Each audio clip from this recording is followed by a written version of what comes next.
Hello guys, আসসালামু আলাইকুম। আবারও একটি অসাধারণ টেকনিক নিয়ে আসলাম। আসলে আমরা দৈনন্দিন ব্যস্ততার জন্য অনেক কিছু ভুলে যাই।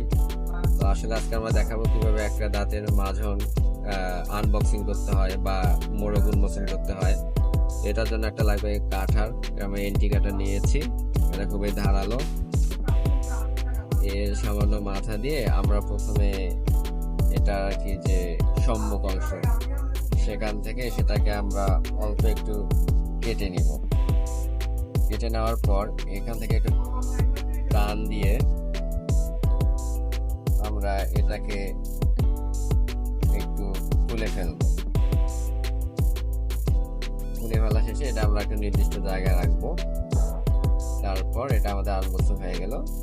এটা যদি আমরা এভাবে খুলি তাহলে আমরা এটা ইউজ করতে পারবো। এই টেকনিকটা অনেকে আপনারা হয়তো বা আগে জানতেন না। ইনশাল্লাহ এটা দেখার পর সবারই এই ঝামেলা থেকে মুক্ত হবেন। ধন্যবাদ।